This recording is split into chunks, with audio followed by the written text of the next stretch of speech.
त्याचबरोबर अखिल भारतीयचे काँग्रेसचे सचिव आमचे UB व्यंकटेश साहेब आणि पॉलिटिकल अफेअर कमिटीचे सर्व सदस्य आपल्या सगळ्यांसमोर उपस्थित आहेत आणि आज आम्ही बैठक घेतली आणि या बैठकीमध्ये येणाऱ्या मुंबई महानगरपालिकेच्या इलेक्शन जे आहे त्या संदर्भामध्ये चर्चा झाली आणि आम्ही असं ठरवलेलं आहे की मुंबईच्या प्रश्नावर, मुंबईच्या समस्यावर जे आहे ते या ठिकाणी मुंबई काँग्रेसच्या वतीने जो आहे तो आवाज उचलण्याचं काम होईल. जसं मी मगाशी पण सांगितलं, धर्म, जात, प्रांत, भाषा या विवादामध्ये न पडता मुंबईकरांचा आवाज म्हणून जे आहे ते काँग्रेस पार्टी येणाऱ्या काळामध्ये जे आहे ते लोकांसमोर जाईल. सातत्याने आम्ही सांगतोय की प्रदूषण असेल, घनकचरा असेल, पाणी असेल, ट्रॅफिक असेल, शाळा असतील, हॉस्पिटल्स असतील, मुंबई महानगरपालिकेचा जो भोगळ कारभार आहे त्याच्या संदर्भामध्ये आम्ही बोलणार आहोत. म्हणून आम्ही आज ठरवलेलं आहे की आम्ही कॅम्पेनच्या माध्यमातून हे सांगणार आहोत की विवाद जो निर्माण करण्याचा प्रयत्न काही मंडळी करत आहेत तर आम्हाला विवाद नको, आम्हाला विकास हवा आहे आणि आम्हाला जी सगळ्यात महत्त्वाची गोष्ट आहे ती मुंबईचा विकास हवा आहे. जी मुंबई देशाची आर्थिक राजधानी, तिच्या विकासासंदर्भामध्ये कशा तऱ्हेने आपण पावलं पुढं घेतली पाहिजेत आणि जाहीरनाम्याच्या संदर्भामध्ये सुद्धा आमची चर्चा झाली, जो काही दिवसामध्ये आम्ही आपल्या सगळ्यांसमोर घेऊन येऊ. आणि या व्यतिरिक्त ज्या आघाड्या आम्हाला करायच्या त्या सर्व आघाड्यासंदर्भात चर्चा झाली. जे समविचारी पक्ष आहेत त्यांच्याबरोबर जाऊन, जसं मी मगाशी पण आपल्या सगळ्यांना सांगितलं की काही RPIच्या गटाने अगोदरच सपोर्ट केलेला आहे, काही पक्ष संघटनांनी सांगितलेलं आहे, काही पक्षाचे जे नेते आम्हाला भेटलेले आहेत, जसं जानकर साहेब भेटले, अशा लोकांनी आम्हाला सपोर्ट त्या ठिकाणी सांगितलं आहे. त्यांच्याशी चर्चा करू. वंचित आघाडी संदर्भामध्ये सुद्धा जे आमचे अखिल भारतीय काँग्रेसचे सचिव आहेत UB व्यंकटेश साहेब ते त्यांच्याशी भेटणार आहेत. त्यांच्याबरोबर आमचे सिनियर मोस्ट आमदार असलम शेख आणि आमचे 2 प्रभारी त्या ठिकाणी जे आहेत ते सुभाष भालेरावजी आणि कचरू यादवजी त्यांच्याबरोबर जातील आणि ते त्यांची भेट घेतील. आमचा प्रयत्न आहे पूर्णपणे की यावेळेला मुंबईचं इलेक्शन जे आहे धर्म, प्रांत, भाषा याच्या विवादात न पडता, विवाद नको, आता आम्हाला विकास पाहिजे या मुद्द्याच्यावर आम्ही येणाऱ्या काळामध्ये काम करणार आहोत. मी रमेश अणित्रजींचं मनापासून धन्यवाद देते की त्यांनी त्यावेळेला लक्ष जे आमचं शिबिर झालं होतं त्यावेळी त्यांनी आम्हाला दिशा देण्याचं काम केलं होतं आणि मुंबई काँग्रेसचे स्वबळावर त्या ठिकाणी निवडणुकीला सामोरे जाईल ही त्यांनी भूमिका मांडली होती आणि आज त्याच्यावरती चर्चा झालेली आहे. 2 दिवस आपण बघता होता मागे काल आणि परवा जे आहे ते मोठ्या प्रमाणामध्ये मुलाखती झाल्या. सगळ्या उमेदवारांनी येऊन काँग्रेस पक्षाला पाठबळ देण्याचं काम केलं आणि आम्ही निवडणूक चांगल्या तऱ्हेने लढू याचा पूर्ण आम्हाला त्या ठिकाणी खात्री आणि काँग्रेस पक्ष येणाऱ्या काळामध्ये मजबूतीने ही निवडणूक लढणार आणि मुंबईच्या प्रश्नावर मुंबईकरांचा आवाज बनणार. धन्यवाद. मी आता रमेश अणित्रा साहेबांना विनंती करते की ते आपल्या सगळ्यांना मार्गदर्शन करतील.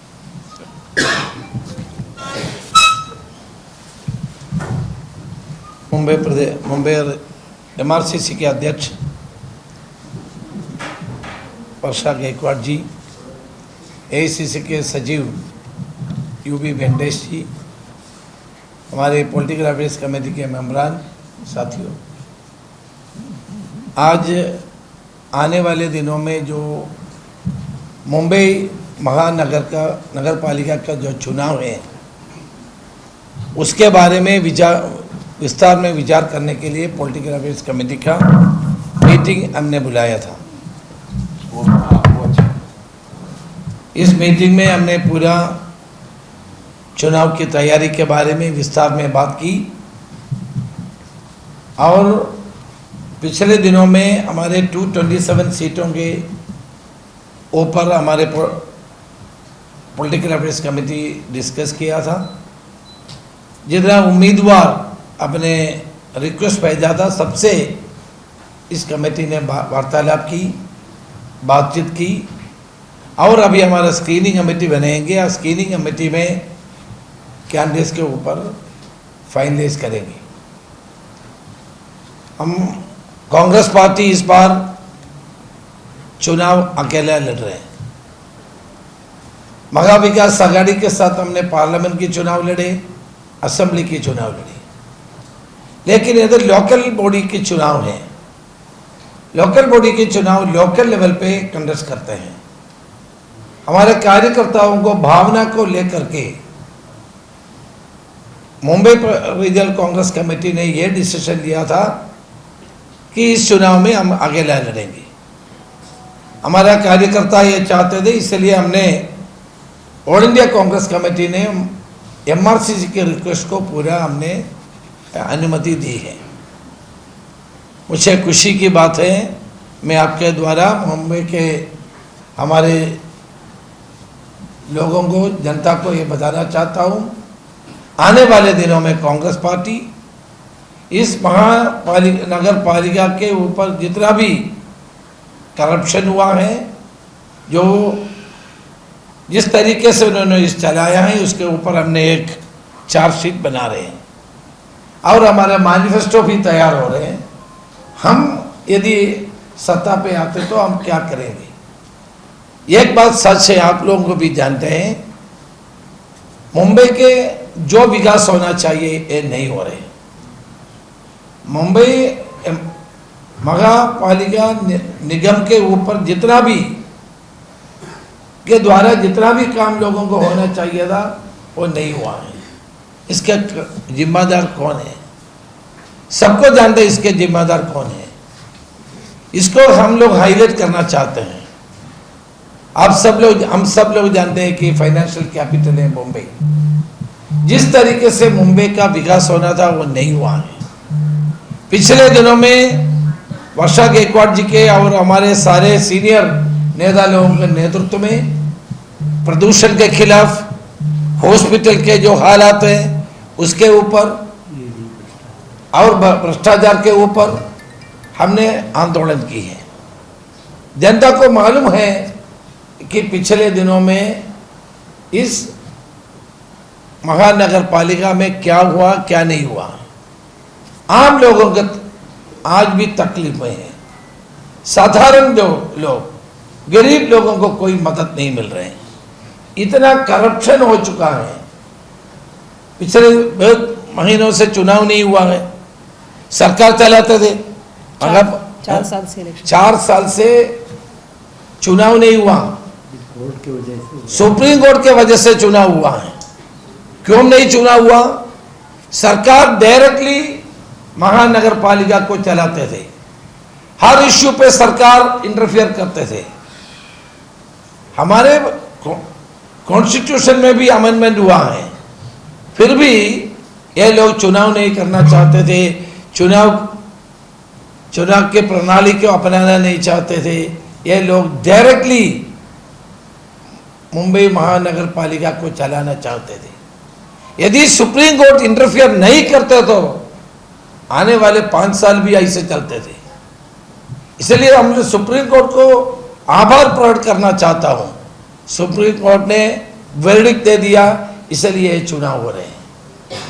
इसलिए कांग्रेस पार्टी ने यह डिसाइड किया था हम लोग अकेले लड़ेंगे, हम बीजेपी के खिलाफ लड़ेंगे और हमने जो यूबीटी है उनसे भी लड़ेंगे और सच्चे देशभक्त और सेकुलर लोग एक साथ कांग्रेस के साथ जुड़ना चाहिए। अब हम लोग इस महानगर पालिका में एक अच्छे से चलाने का काम हम लोग करेंगे। हमारा मैनिफेस्टो आपके सामने पेश करेंगे और हमने चार्जशीट आपके साथ आने वाले दिनों में पेश करेंगे। ये सब देख करके मुंबई के लोगों को उन्हें ये निवेदन करना चाहता हूँ, कांग्रेस पार्टी को मौका दे दीजिए। हम अच्छी तरीके से हम महानगर पालिका को चलाने का कोशिश हम लोग करेंगे। सर सवाल कर सकते हैं? सर आप महाविकास आघाड़ी में साथ में रहेंगे, लेकिन अब आपने पहले ही क्लियर कर दिया कि अलग लड़ेंगे। इसको लेके क्या जो आपका वोटर है वो कहीं ना कहीं कंफ्यूज होगा, क्या कहना चाहिए? देखिए, लोकल बॉडी की चुनाव है, लोकल एस्पिरेशंस है, लोकल चिंता है, हमारे कार्यकर्ताओं में है, जनता में भी है। हर local body election politically contest नहीं करते। बहुत जगहों पर पॉलिटिकल तरीके से भी कंटेस्ट भी नहीं करते हैं। लेकिन हमारे कार्यकर्ताओं को भावना को लेकर के एमआरसीसी ने यह डिसाइड किया था कि कांग्रेस अकेले लड़ेंगे। इसमें कोई कंफ्यूजन की जरूरत नहीं है। जो सांप्रदायिक सद्भाव बनाए रखना चाहते हैं वो लोग कांग्रेस को वोट देगा। जो धर्म के आधार पर राजनीति करना चाहते हैं उनके ऊपर जरूर हम विरोध करना चाहते हैं। इस देश में धर्म निरपेक्षता को, सांप्रदायिक सद्भाव बनाए रखने के लिए कांग्रेस पार्टी हरदम प्रतिबद्ध है। हम उसको लेके चलते हैं।